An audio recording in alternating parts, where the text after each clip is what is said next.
नमस्कार, news plus 21 पर आप सभी दर्शकों का स्वागत है। इस वक्त हमारे साथ मौजूद है तहसीलदार रायपुर मनीष देव साहू जी। साहू जी, सबसे पहले आपका बहुत बहुत स्वागत करता हूँ न्यूज़ प्लस 21 की टीम की तरफ से। ये खास एपिसोड आप देखेंगे जिस पे हम ये जानेंगे कि मनीष देव साहू जो कि तहसीलदार रायपुर है वो इस मुकाम तक कैसे पहुँचे और किस प्रकार से छत्तीसगढ़ शासन में तहसीलदार जो कार्य है तहसील से संबंधित वो किए जाते हैं। सबसे पहले आपके जीवन परिचय के लिए चालू करेंगे। कहाँ के रहने वाले आप बताइए। मैं अभनपुर तहसील में एक गांव है हसदा करके, वहाँ का रहने वाला हूँ। वहीं मेरा जन्म हुआ है और प्रारंभिक शिक्षा भी उसी गांव से मैंने ली है। जी, परिवार के बारे में बताएंगे। आप लोग कितने भाई बहन थे, किस प्रकार का माहौल था शुरू से आपके परिवार पर? हाँ जी, मेरा जो घर है वो गांव के बाहर रोड किनारे बना हुआ था। वहाँ पे मैं, मम्मी पापा और मेरी 2 बहनें साथ रहते थे। पापा स्कूल में टीचर थे और मम्मी भी इस छोटे प्राइमरी स्कूल में शिक्षिका का कार्य करती थी। मेरा जो है कक्षा 5वीं में के बाद नवोदय के लिए चयन भी हुआ था, तो एक मौका मिला था कि बाहर पढ़ने मैं गया। लेकिन चूँकि गांव में मम्मी पापा के साथ रहते हुए उस माहौल में मैं एडजस्ट नहीं हो पाया, इसलिए 1 आध साल ही मैं नवोदय में रहा, फिर वापस आ गया। और वहाँ पे मैं अच्छी पढ़ाई में भी मेरी कहा जाए अच्छी नहीं रही, इसलिए भी घर वालों ने मुझको वापस ले आया। फिर दोबारा से मैंने उसी गांव में जा कर के पढ़ाई अपनी कंप्लीट की 12वीं तक। चूँकि आप एक बड़े पद पर है और प्रशासनिक सेवा दे रहे हैं, कब ये सोच बनी? बचपन से ही आपको ये था कि आप सिविल सर्विसेज में जा कर के अपनी सेवाएं दें, या फिर ऐसी कोई घटना घटी जिसके बाद लगा कि नहीं, अब मुझे सिविल सर्विस में जाना चाहिए? जब स्कूलिंग का समय था उस समय तो गांव में वैसा माहौल रहता नहीं है कि हम सोच पाएँ कि आगे जाके हमको क्या करना है। उस समय तो ये रहता है कि 12वीं तक यहाँ स्कूल है, 12वीं पढ़ना है। और चूँकि पापा मेरे शिक्षा से जुड़े हुए थे तो वो ज़रूर ये बोलते थे कि डॉक्टर या इंजीनियर बनने के लिए PMT PET का परीक्षा दिलाना रहता है। तो 12वीं तक तो सोच केवल यहीं तक थी। उसके बाद जब ग्रेजुएशन में गए तब हमको थोड़ी जानकारी मुझको हुई फाइनल ईयर में जाने के बाद मैं ये सोचना शुरू किया कि आगे करियर में क्या क्या ऑप्शन हैं। और उसमें एक ऑप्शन मुझे ये PSC की परीक्षा का भी नज़र आया, जिसे हम शासकीय सेवा में जा सकते हैं। आइडियल की अगर बात करें तो हर किसी के जीवन में एक ऐसा व्यक्तित्व रहता है जिसको देख करके वो प्रेरणा लेते हैं। अब आपके जीवन में कोई ऐसी कोई आइडियल था आपके लिए, मॉडल आइकन, जिसको देख करके आपको प्रेरणा मिली? बचपन से मैंने अपने पापा को ही संघर्ष करते हुए देखा था और उनको ही मैं अपना आदर्श मानता आया हूँ। वो शिक्षा के पद पर थे, लेकिन उनके जो बचपन जो है वो, उनके मम्मी पापा चूँकि बचपन में नहीं थे उनके साथ, तो जिस तरह से उन्होंने संघर्ष करके वहाँ तक भी वो पहुँचे, वो भी उनके लिए एक बहुत बड़ी उपलब्धि थी। इन सब चीज़ों को मैं हमेशा अपने जहन में रखता था और उनको एक आदर्श के रूप में मैंने हमेशा माना है। घर पर पढ़ाई का कैसा माहौल था जब आपने, चूँकि ये एक बड़ी परीक्षा होती है, इसमें बहुत कुछ त्याग भी किया जाता है, घर से कैसा सपोर्ट मिला आपको जब आपने ये बात बताई कि आप सिविल सर्विस की तैयारी करना चाह रहे हैं? तो कैसा आपको सपोर्ट मिला अपने माता पिता से? घर में शुरू से ही चूँकि मेरे मम्मी पापा दोनों शिक्षा से जुड़े हुए थे, तो पढ़ाई का एक बहुत ही अच्छा माहौल था और मुझको आगे की पढ़ाई के लिए हमेशा मोटिवेट किया जाता था। और हमेशा जो भी सुविधाएं हमको मुहैया करा सकते थे वो अपने सीमित संसाधनों से हमेशा उन्होंने मुहैया कराई। और चूँकि यहाँ आसपास ये रायपुर बड़ा शहर था, तो यहाँ पर पढ़ाई के लिए भी उन्होंने मुझे भेज करके पढ़ाई निरंतर करने के लिए प्रेरित किया। कितने अटेम्प्ट आपको लगे? क्या रणनीति आपने तैयार की थी? किस प्रकार से तैयारी की? कहाँ से तैयारी की आपने? अटेम्प्ट्स का जहाँ तक सवाल है, तो चूँकि जब मैंने तैयारी शुरू की, थोड़ा लेट मैंने तैयारी शुरू की थी और उस समय 2008 PSC का जो हाई कोर्ट में मामला लग जाने के कारण 5 साल वो PSC नहीं हो पाया था, इसलिए ज़्यादा अटैम्प्ट तो नहीं दिए, 2 ही अटैम्प्ट मैंने दिया है। एक 2008 का जो 5 साल बाद एग्ज़ाम हुआ और उसके बाद फिर 2011 PSC जो 2013 में आयोजित हुआ, 2 अटैम्प्ट में मैंने दिए हैं। उसके बाद नायब तहसीलदार के पद पर चयनित होने के बाद मैंने आगे एक अटैम्प्ट और दिया था। चूँकि मेरी विवाह और बच्चे हो गए थे, तो मैंने फिर आगे उस और ज़्यादा मैं नहीं समय दे पाया और फिर मैंने इसी जॉब को कंटिन्यू करने की कोशिश। किस प्रकार से सिविल सर्विस के एग्ज़ाम की आपने रणनीति तैयार की थी? कैसे पढ़ते थे? सेल्फ स्टडी था या फिर किसी के गाइडेंस में कोचिंग वगैरह जा करके आपने तैयारी की थी? सबसे पहले तो मैं जैसे ही ग्रेजुएशन किया उसके बाद मैंने शिक्षा के क्षेत्र में मैंने नौकरी शुरू कर दी थी, और उस नौकरी को करते हुए फिर मैंने तैयारी की। तो बहुत रेगुलर कोचिंग तो मैं नहीं कर पाया, लेकिन ये ज़रूर था कि मेरे एक ग्रुप था और ग्रुप के साथ मैंने स्टडी प्रारंभ की, उनके साथ मैं संपर्क में बना रहा। उसमें से कुछ लोगों ने रेगुलर कोचिंग्स भी किए थे, उनके नोट्स थे। उसके बाद जब इंटरव्यू का समय आया तो ज़रूर मैंने कोचिंग सेंटर में जा कर के वहाँ के अनुभवी शिक्षकों से मार्गदर्शन लिया और उनके साथ फिर इंटरव्यू की तैयारी की। तो इस तरह से कोचिंग के संपर्क में रहा भी और निरंतर कोचिंग भी नहीं कर पाया, लेकिन कोचिंग का जहाँ तक सवाल है कि मुझको सेल्फ स्टडी के बाद उससे मुझको सहयोग भी मिला। बचपन से आप कैसे थे पढ़ाई में? प्राथमिक शिक्षा में या माध्यमिक शिक्षा की बात करें तो किस प्रकार के परसेंटेज आपको मिलते थे स्कूल में? कैसी आपकी रुचि थी पढ़ने को लेकर के? पढ़ाई के क्षेत्र में शुरू से ही मैं अच्छा रहा। स्कूल जो हमारे गांव का स्कूल था, वहाँ पे जब प्राइमरी स्कूल या मिडिल स्कूल सभी में मेरे क्लास में प्रथम ही आता रहा मैं। उसके बाद नवोदय में जाने के बाद ज़रूर मैं पढ़ाई में उतना ध्यान नहीं दे पा रहा था, क्योंकि वहाँ पे मम्मी पापा नहीं थे और मैं अकेला लड़का होने के कारण ज़्यादा उनसे जुड़ाव मेरा था, तो नहीं सेटल हो पाया। तो फिर वहाँ पे ज़रूर मैं 6वीं कक्षा में जब पढ़ रहा था नवोदय में, तो मेरे डी ग्रेड मिले थे मुझको। फिर उसके बाद फिर मेरे वापस आकर के फिर दोबारा से गांव में वापस आया और वापस फिर से मम्मी पापा के संरक्षण और मार्गदर्शन में पढ़ाई फिर से कंटिन्यू की और अच्छे मार्क्स फिर से आने शुरू हो गए। कहते हैं कि कुछ पाने के लिए कुछ खोना पड़ता है, तो इस दौरान जब आपने तैयारी की तो ऐसा कोई बचपन का सपना आपका छूट गया या कोई ऐसा त्याग जो आपने किया हो तहसीलदार बनने के लिए, मतलब सिविल सर्विस में आने के लिए, ऐसी कोई चीज़ है जो छूट गई आपसे और जीवन में रहेगा कि नहीं, अगर मैं सिविल सर्विस की तैयारी नहीं करते रहता या इस फील्ड में नहीं रहता तो मैं ये बनता या ये आज मैं रहता? नहीं, ऐसा नहीं है। ग्रामीण परिवेश के होने के कारण बहुत ज़्यादा सपने मेरे नहीं थे, और सच्चाई ये है कि पीएससी की तैयारी करते समय भी तहसीलदार का पद ही मुझे ज़्यादा आकर्षित किया, क्योंकि ग्रामीण क्षेत्र में जब हम रहते हैं तो गांव वाले के लिए तहसीलदार ही सबसे बड़ा पद होता है, और डिप्टी कलेक्टर और कलेक्टर तक गांव का आदमी हमारे समय में तो उतना नहीं पहुंच पाता था। तो तहसीलदार को ही हम अपना एक बड़े पद के रूप में देखते हैं, और उसी के हिसाब से पीएससी में मेरा एक रुझान बना। और चूँकि जिस पद के लिए मैंने सोचा उसको मैंने पा लिया, तो अपना मुझको कहीं पे भी इस तरह का नहीं है कि मैंने कुछ अचीव नहीं किया है और कोई कमी मुझको महसूस नहीं होती। चूँकि रायपुर एक तेज़ी से विकसित होने वाला ज़िला है और बहुत जल्द ही ये है कि रायपुर की तुलना जो है मेट्रो सिटी से की जाती है। तहसीलदार के पद पर आप हैं, किस प्रकार से लोग आते हैं और लोगों की आप मदद करते हैं? कुछ ऐसे निशक्त जन रहते हैं, कुछ ऐसी महिलाएं रहती हैं, कुछ ऐसे बच्चे रहते हैं जिन्हें सालों से न्याय नहीं मिलता और वो तहसील के चक्कर काटते रहते हैं। वैसे जब केसेस आते हैं और उन्हें आप सुलझा लेते हैं या उनकी मदद करते हैं तो कैसा लगता है आपको? हाँ, यहाँ पे जिस पद पे मैं हूँ उस पद पे रहते हुए बहुत सारे मौके मुझको मिलते हैं जब मैं लोगों को कुछ अपनी तरह से सहयोग दे पाता हूँ।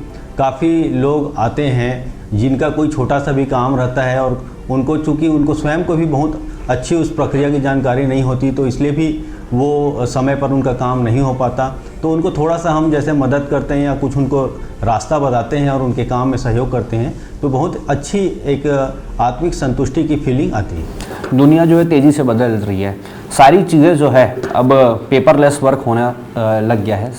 तहसील में भी देखेंगे कि डिजिटल इंडिया के माध्यम से सारी चीज़ें जो है डिजिटलाइज कर दी गई हैं। किस प्रकार से कामों में अंतर है? जो पहले ऑफलाइन किए जाते थे, ऑनलाइन किए जाते थे, क्या कुछ फ़ायदा जनता को इससे हो रहा है? हमारे राजस्व विभाग में भी अभी पूरा ऑनलाइन सिस्टम बना हुआ है। ई कोर्ट, भुइयाँ, ये हमारे मूल जो टूल्स हैं ऑनलाइन में, और ई कोर्ट से पूरे जो हमारे केसेस हैं वो ऑनलाइन हैं, और भुइयाँ में हमारा जो पूरा राजस्व का रिकॉर्ड है, वर्तमान रिकॉर्ड, वो ऑनलाइन है। पहले पटवारी के पास रिकॉर्ड होता था, उसको लोगों को की वहाँ तक पहुँच नहीं थी और लोग उस तक उसको देख नहीं पाते थे। आज ऑनलाइन है, सारे लोग अपना रिकॉर्ड खुद देख सकते हैं, मोबाइल पर देख सकते हैं। किसी को अपनी ज़मीन का यदि ट्रांजैक्शन करना हो तो ऑनलाइन वो पेपर निकालता है और जाकर के उसकी रजिस्ट्री करा लेता है। तो सारी सुविधाएं अब राजस्व विभाग से मिल रही हैं। ई कोर्ट में उसके केसेस के कब पीसी तारीख लगी हुई है, क्या प्रोसीडिंग्स हुई है, रियल टाइम में किसी भी समय वो देख पाता है। तो बहुत सारी सुविधाएं लगातार राजस्व विभाग भी टेक्नोलॉजी को यूज़ करते हुए लोगों तक पहुंचा रहा है। आगे भी इसमें कई और कार्य हो रहे हैं, लगातार इसमें और सुविधाएं जोड़ी जा रही हैं।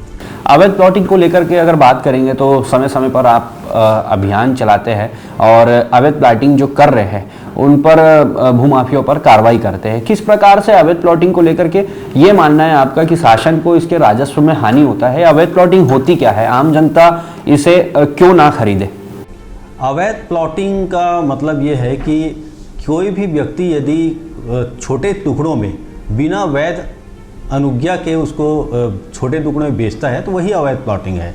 यदि किसी को आवासीय उपयोग के लिए छोटे भूखंड बेचना है तो उसके लिए नगर निगम क्षेत्र में नगर निगम से या ग्रामीण क्षेत्र में अनुभागीय अधिकारी से, टाउन एंड कंट्री प्लानिंग से, इससे एक लेआउट अप्रूव कराना आवश्यक होता है। उसके बाद ही वो छोटे भूखंड में बेच सकता है। अवैध प्लॉटिंग में एक और समस्या ये होती है कि वहाँ पे सुविधाएं नहीं होती, गार्डन, पार्क या इस तरह के लिए चीज़ों के लिए जगह निर्धारित नहीं होते, रोड रास्ते भी बहुत कम चौड़े होते हैं। बाद में जाकर के उन कॉलोनियों में जो लोग रह रहे हैं वहाँ बहुत सारी कई तरह की समस्याएं उत्पन्न होती, नालियों का निर्माण नहीं होता। जबकि जो वैध कॉलोनियाँ होती वहाँ टीएनसी या नगर निगम के माध्यम से जो लेआउट अप्रूव किया जाता है उसमें इन सब चीज़ों को बारीकी से देखा जाता है कि कितने प्रतिशत भूभाग वो रिक्त छोड़ रहा है, नाली सड़क कैसे बना रहा है। तो ये सब चीज़ों को देखते हुए लीगल जो वैध जो है उस प्लॉट को ही लोगों को खरीदना चाहिए ताकि बाद में वो असुविधा से बच सके। किस प्रकार की कार्रवाई आप लोगों के द्वारा की जाती है? क्या कोई चालानी कार्रवाई होती है या पुलिस की तरफ से कोई एफआईआर आप लोग रजिस्टर कराते हैं? ऐसे भूमाफियाओं पर किस प्रकार की कार्रवाई होती है? कार्रवाइयाँ कई तरीके से हो रही हैं। नगर निगम क्षेत्र में नगर निगम के माध्यम से उनका जो है खरीदी बिक्री में रोक लगाने के लिए भी लेटर्स दिए गए हैं पंजीयन कार्यालय को। इसके साथ साथ में उनके खिलाफ एफआईआर तक हुए हैं। रायपुर शहर में कई एफआईआर दर्ज किए गए हैं जो अवैध प्लॉटिंग में संलिप्त हैं। लगातार इस तरह की कार्रवाइयाँ हो रही हैं। चूँकि बात करेंगे छोटी से लेकर बड़ी चीज़ तक जो है तहसील कार्यालय में की जाती है, जाति प्रमाण पत्र को लेकर के लोग जो है काफ़ी परेशान रहते थे। अब किस प्रकार की सुविधा है? लोग ऑनलाइन अप्लाई करते हैं, कितने दिनों के भीतर जाति प्रमाण पत्र वो सारे डॉक्यूमेंट्स वेरीफाई करके आपके द्वारा कितने दिनों के अंदर जो है उसको सामने वाले को प्रोवाइड करवा दिए जाते हैं? जाति प्रमाण पत्र के लिए अभी लोक सेवा केंद्र या चॉइस सेंटर से ऑनलाइन आवेदन की प्रक्रिया प्रारंभ काफ़ी साल हो गए शुरू हो चुकी है और उसमें अधिकतम 30 दिन में हम वो सेवा उनको प्रदान करते हैं। हालांकि 30 दिन नहीं लगता, उससे पहले ही उनको बनाकर दे दिया जाता है। ऑनलाइन चॉइस सेंटर से आवेदन करते हैं और चॉइस सेंटर से उनको प्रमाण पत्र प्रिंट होकर मिल जाता है। नामांतरण की अगर बात करें तो पहले इस प्रकार का होता था कि रजिस्ट्री ऑफिस के बाद जो है तहसील के चक्कर लगाए जाते थे, महीनों तक नामांतरण नहीं होता था। अब चूंकि प्रोसेस सारा ऑनलाइन हो गया, किस प्रकार से लोग इस सुविधा का लाभ उठा रहे हैं? कैसे होता है अब नामांतरण? अभी जो नामांतरण हमारे यहाँ हो रहा है, यदि रजिस्ट्री की नामांतरण की बात करूँ तो पंजीयन कार्यालय में पंजीयन होने के बाद वो ऑनलाइन हुइया आईडी में आ जाता है और उस पर इश्तिहार निकाल करके पटवारी से प्रतिवेदन लेकर के आदेश करके उसके नामांतरण हो रहे हैं। लेकिन यदि कोई विवादित मामला होता है, यदि उसमें कोई आपत्ति आती है, उस स्थिति में इसको न्यायालय में दर्ज किया जाता है और दोनों पक्षों का बयान लेकर के और साक्ष्य लेकर के और आपत्ति का निराकरण करते हुए ही आगे कार्यवाही की जाती है। चूँकि जो जैसा कि आपने कहा कि गांव वासियों के लिए तहसीलदार ही एक बड़ा पद होता है और यही पद जो है आपको प्रेरणा दिया है कि आपको इस राजस्व विभाग में आपको जाना है। सिविल सर्विस अगर आप चूज़ किए हैं तो आप उसके बाद राजस्व में अपना इंटरेस्ट दिखाया है। तो एक बात है कि ग्रामवासी जो है वो पटवारी पर डिपेंड रहते हैं सारी चीज़ों के लिए। तो चूंकि क्या समय समय पर आप पटवारियों को निर्देशित करते हैं, क्योंकि एक यहाँ पर चलन भी चला है कि कोई भी काम अगर करवाना है तो कुछ पैसे जो है अपनी स्वेच्छा से या किसी के दबाव में जो पटवारी को है वो दिए जाते हैं कोई भी काम करने के लिए, क्योंकि फील्ड पर ग्राउंड पर वही लोग रहते हैं। तो ऐसे लोगों पर आप अगर शिकायत आती है आपके पास तो क्या कार्रवाई की जाती है और ऐसा आम जनता के साथ दुर्व्यवहार ना हो किसी को लेकर के, इसके लिए आपके द्वारा क्या निर्देश दिए जाते हैं पटवारियों को? अब चूंकि सारी प्रक्रिया ऑनलाइन है और पारदर्शी है तो ऐसी समस्याएं अब लगातार कम हो रही हैं। फिर भी यदि ऐसी कोई सूचनाएं हमको मिलती है तो उसका प्रॉपर जांच करके कार्रवाई भी होती है। लगातार जो मीटिंग्स हम उनके पटवारियों को लेते हैं उसमें भी निर्देश लगातार दिए जाते हैं कि इस तरह की कोई भी घटना ना हो और लोगों को उनका काम समय पर मिल पाए। सीमांकन जो विवाद है, अगर उसकी बात की जाए तो तहसील में ज़्यादातर जो मामले हैं वो विवाद से, जो ज़मीन विवाद है उससे संबंधित पहुंचते हैं। उसकी क्या बारीकियों को आप खुद जांच करते हैं और किस प्रकार से उस विवाद को निपटाते हैं आप? राजस्व विभाग में सारे काम विभाजित हैं और कौन सा काम किसको करना है हमारे भू राजस्व संहिता में स्पष्ट उसके प्रावधान हैं। सीमांकन की जहाँ तक बात है तो सीमांकन का आवेदन जैसे ही हमको मिलता है तो हम आरई पटवारी के लिए को निर्देशित करते हैं, लिखित ज्ञापन निकाल करके, कि वो मौके में जा कर के आवेदक एवं आसपास के भूमि स्वामी की उपस्थिति में उस भूमि का चिन्हांकन करें और चिन्हांकन करके वो रिपोर्ट हमको देते हैं। उस रिपोर्ट में यदि कोई आपत्ति आती है तो उसकी प्रॉपर सुनवाई करके जो उचित निर्णय हो सकता है वो हमारे द्वारा दिया जाता है। इन सुविधाओं को और बेहतर बनाने के लिए हालांकि सारी चीज़ें डिजिटल हो गई है, सारी चीज़ें ऑनलाइन हो गई है, लेकिन फिर भी जो तहसील में कार्यरत जो कर्मचारी है उनको किस प्रकार से आप निर्देश देते हैं? क्या समय समय पर उनकी मीटिंग ली जाती है कि जो आम जनता को सुविधाएं मिल रही है वो और बेहतर तरीके से चल सके? जी हाँ, हमारे यहाँ एसडीएम साहब, अनुभागीय अधिकारी राजस्व, उनके द्वारा सभी नायब तहसीलदार, तहसीलदार एवं हमारे रीडर जो ऑपरेटर हैं सबकी समय समय पर बैठक ली जाती है। उनको लगातार निर्देश दिए जाते हैं कि लोगों से अच्छा व्यवहार करें, अच्छे से उनका काम में सहयोग करें और उनका काम समय पर करके दें।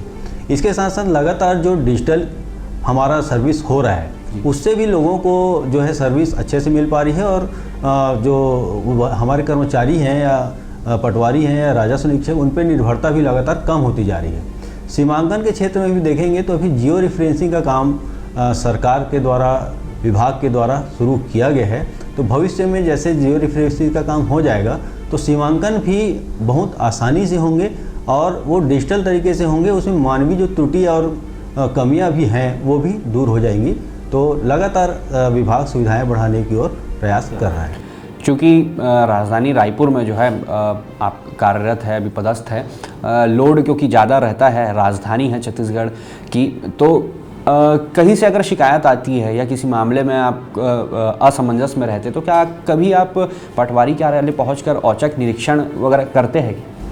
जी हाँ, यदि हमको कहीं पे भी कोई संदेह होता है तो हम खुद मौका भी जाते हैं, पटवारी कार्यालय भी जाते हैं या पटवारी को रिकॉर्ड के साथ मौके पर आहूत करके या अपने कार्यालय पे आहूत करके उसकी तस्दीक भी करते हैं। तो जैसा कि आपने बताया कि लोड बहुत ज़्यादा है यहाँ पर, सही बात है, रायपुर राजधानी है और यहाँ पे प्रकरणों की संख्या भी बहुत ज़्यादा है। अभी वर्तमान जो कलेक्टर महोदय हैं उनके निर्देशानुसार उन्होंने एक टारगेट दिया था कि हमको केसेस कम करने हैं और लगातार इस दिशा में प्रयास भी हुए। हमारी अन्य ड्यूटियाँ भी कम लगाई जा रही हैं। अब कलेक्टर साहब के निर्देश पर हमको बोला गया कि आप राजस्व पे फोकस कीजिए, अन्य ड्यूटियाँ कम कर दी गई हैं तो उससे हम ज़्यादा ध्यान दे पा रहे हैं और लगातार प्रकरणों की संख्या में कमी आई है। मेरे पास ही पहले 2600 प्रकरण मेरे पास थे, आज निरंतर प्रकरण तो कम लगातार डिस्पोज हो ही रहे हैं। इसके अलावा जो पेंडिंग प्रकरण है 2600 से केवल 1100 बचे हैं। तो लगातार हम लंबित प्रकरणों को भी समय पर निराकरण करने की दिशा में आगे। हाल ही में आरआई और पटवारियों के जो है उसमें ग्राम में फेरबदल किया गया है, उनके तबादले किया गया। किस नज़र से देखते हैं इसे आप? क्या ये प्रशासनिक स्तर पर ज़रूरी था या फिर शिकायतों के आधार पर इस फेरबदल को किया गया है? जो स्थानांतरण है वो बहुत आवश्यक होता है कि समय समय पर जो सरकारी कर्मचारी हैं उनका जगह बदला जाए, जिससे वो और अच्छी तरीके से नए जगह में काम कर पाएँ और जो स्थानांतरण अभी हुए हैं इससे ज़रूर फ़ायदा होगा और हमारा काम और बेहतर होगा। एक प्राकृतिक आपदा से मिलने वाली राशि जो है वो तहसील कार्यालय के द्वारा निर्धारित की जाती है। आम जनता को इस बारे में जानकारी नहीं है, वो किस प्रकार की सुविधा जो है शासन द्वारा दी जा रही है, किस प्रकार से उस पर आप लोग वर्किंग करते हैं?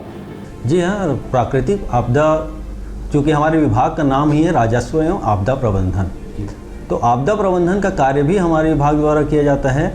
इसमें जन क्षति, पशु क्षति, फसल क्षति, मकान क्षति, इस तरह की क्षति यदि प्राकृतिक कारणों से होती है तो उनको हम सहायता शासन के नियमानुसार देते हैं। जैसे यदि किसी की मृत्यु पानी में डूबने से या आकाशीय बिजली से या सर्पदंश से या बर्र के काटने से, इस तरह के प्राकृतिक कारणों से होती है तो उनको 4 लाख रुपए उनके परिवार को दिया जाता है। उसके लिए जो दस्तावेज है वो भी बहुत ज़्यादा नहीं है, पुलिस अंतिम जांच प्रतिवेदन, ताकि हमको मृत्यु का कारण स्पष्ट हो सके, और उस क्षेत्र के पटवारी से हम उसका नजीर नक्शा वगैरह ले लेते हैं, और कौन उस राशि को प्राप्त करने का सही हकदार है, इसके लिए कुछ हम साक्ष्य आवेदक पक्ष से ले लेते हैं, ताकि वारिस की जानकारी हमको स्पष्ट हो जाए। इतने फॉर्मेलिटी के बाद अनुशंसा करके कलेक्टर महोदय के द्वारा इसकी स्वीकृति दी जाती है और उनको राशि प्रदान किया जाता है। यूथ की अगर बात करेंगे तो पीएससी यूपीएससी के जो एस्पिरेंट्स हैं, जो तैयारी कर रहे हैं सिविल सर्विस की, वो कई ऐसे मामले सामने आते हैं कि एक अटैम्प्ट 2 अटैम्प्ट देने के बाद जब वो अपने आप को असफल महसूस करते हैं तो डिप्रेशन में चला जाते हैं। कुछ लोग जो आत्महत्या का प्रयास करते हैं, कुछ लोग आत्महत्या करते हैं। ऐसे लोगों को क्या संदेश देना चाहेंगे, किस प्रकार की रणनीति वे अपनाएं, किस प्रकार से सिविल सर्विस को क्रैक करें, और अगर सिविल सर्विसेज क्रैक नहीं होता है तो इस प्रकार डिप्रेशन में जा कर के, तनाव लेकर के जो आत्महत्या का कदम है उसे ना उठाए? जी हाँ, जीवन जो है उसमें बहुत सारे आयाम हैं, और प्रत्येक साल पीएससी या अन्य प्रतियोगी परीक्षाओं में लाखों लोग भाग लेते हैं, लेकिन पद केवल सैकड़ों में होते हैं। कुछ 100 पदों के लिए लाखों लोग हमेशा प्रयास करते हैं। सभी को वो पद नहीं मिल सकता, इस सच्चाई को सबको मानना चाहिए। जो लोग इसमें चयनित होते हैं वो तो इस कार्य में करेंगे ही, लेकिन जिनका चयन नहीं हुआ, इसका मतलब ये नहीं है कि वो अयोग्य हैं। वो हो सकता है किसी और कार्य में उससे ज़्यादा दक्षता से काम कर पाएंगे।